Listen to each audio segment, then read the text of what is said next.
Everyone, welcome back to my YouTube channel learn together. So दोस्तों, आज हम बात करने वाले हैं एक ऐसे टॉपिक के ऊपर जो कि बहुत से स्टूडेंट का ये डाउट होता है, like what is acing in Masai school and what happen if I will get एसिंग।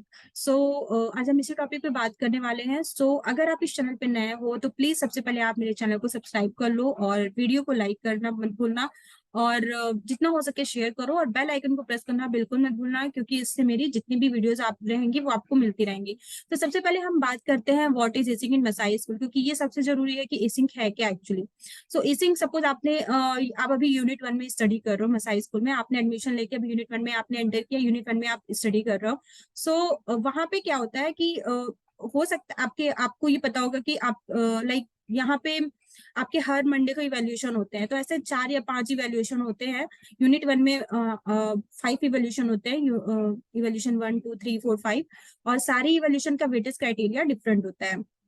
Like evaluation 1 के, क्योंकि इवेल्यूशन 1 आपका थोड़ा सा इजी टॉपिक रहता है तो उसके वेटेज क्राइटेरिया डिफरेंट होंगे, एंड दूसरा इवेल्यूशन आपका थोड़ा सा और टॉपिक वगैरह उसमें और मिक्सअप होंगे और थोड़ा सा हार्ड टॉपिक होगा। तो ऐसे मतलब वेटेज क्राइटेरिया डिफरेंट डिफरेंट होते हैं हर एक इवेल्यूशन के। सो 5 इवेल्यूशन के बाद आपका जब रिजल्ट आता है तो क्या होता है कि आपका जो एवरेज एक होता है ना, कि एवरेज आपका कुछ डिसाइड होता है कि आपका इतना वेटेज स्कोर होना चाहिए, और अगर आप उस वेटेज स्कोर को क्रॉस कर ले जाते हो तो फिर आप जो है नेक्स्ट यूनिट में मूव हो जाते हो। और इन केस कि आप उस वेटेज क्राइटेरिया को क्रॉस नहीं कर पाते तो फिर वहां पे आपका एसिंग लग जाता है। एसिंग मीन जैसे अगर आप मान लो बीटेक कर रहे हो और आपका लाइक आपका कोई सेमेस्टर ऐसा हुआ जिसमें आपके कुछ टॉपिक क्लियर ना होने की वजह से आपका जो है बैक लग गया, तो यहाँ पे भी सेम वही है, एसिंग का वही मीनिंग हुआ, एक तरह से बैक लगना ही होता है और आपको वापस उस सेमेस्टर को रिपीट करना पड़ता है। और यहाँ पे भी आपको मसाई स्कूल में भी आपको उस यूनिट को वापस से रिपीट करना पड़ेगा। तो यहाँ पे उसे एसिंग कहते हैं कि आप अगर किसी यूनिट को वापस से रिपीट करो एसिंग लगने की वजह से, तो मीन्स यही होता है, एसिंग इसे ही बोलते हैं। और और अगर मैं कहूँ कि what if I will get acing in Masai school, so acing यहाँ मसाई स्कूल में आप मसाई की पूरी जर्नी में सिर्फ 2 एसिंग ले सकते हो। ठीक है। अगर मैं बात करूँ, जैसे अगर आप एक यूनिट में हो, एक यूनिट में हो, यूनिट 1 में हो, तो यूनिट 1 में जैसे अभी आपका जो प्रेजेंट चल रहा है, आपने अभी यूनिट 1 पहली बार आप कर रहे हो, तो पहली बार आपका यूनिट 1 हुआ, सपोज आप किसी रीजन की वजह से आपका वो यूनिट क्लियर नहीं हो पाया और आपका एसिंग लग गया। सो बट इसके बाद अगर आपका एसिंग लगता है तो फिर कुछ सर्कमस्टेंसेस हो सकते हैं, वो मसाई मसाई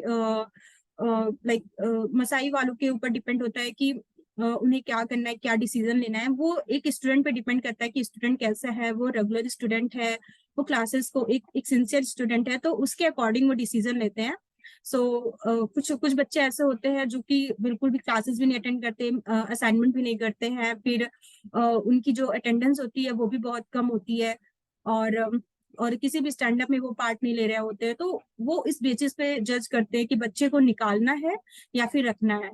तो अगर आपका दूसरी बार एसिंग लगता है तो सर्कमस्टेंसेस कुछ हो सकते हैं।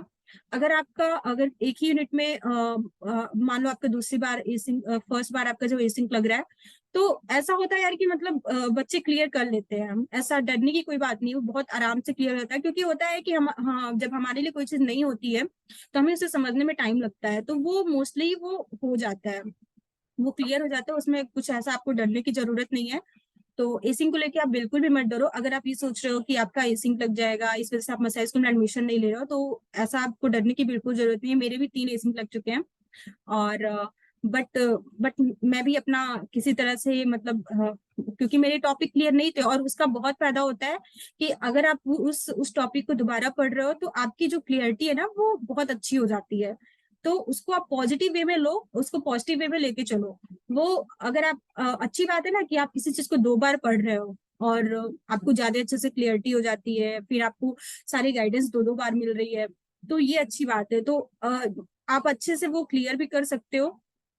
तो इसके लिए आप, अगर आप ये सोच रहे हो कि एसिंग में मान लो मेरा एसिंग लग गया और इस हिसाब से एडमिशन नहीं ले रहे हो या फिर डर रहे हो, तो मैं आपको क्लियर कर दे रही हूँ कि एसिंग लगने की वजह से आपको डरने की बिल्कुल जरूरत नहीं है, वो क्लियर हो जाता है अगर आप फर्स्ट टाइम में, क्योंकि लास्ट कुछ कुछ टॉपिक्स ऐसे होते हैं जो आपको समझ में नहीं आएगा, बट अगर आप उस पर थोड़ा सा उस टॉपिक पे जब दोबारा आप पढ़ते हो ना, तो आपको बहुत अच्छे से क्लियरिटी हो जाती है और इवेल्यूशन वगैरह भी काफी अच्छे से हो जाते हैं।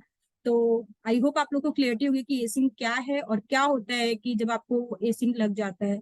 तो आई होप अगर आप आपसे पॉजिटिव वे में लेके चलोगे एसिंग को, तो फिर वो आप बहुत अच्छे से आसानी से क्लियर कर सकते हो, क्योंकि मोस्टली वही सारे क्वेश्चंस वगैरह सब कुछ उसी टॉपिक के उसी तरह के क्वेश्चन वगैरह सब कुछ रहते हैं, तो आप वो क्लियर कर सकते हो।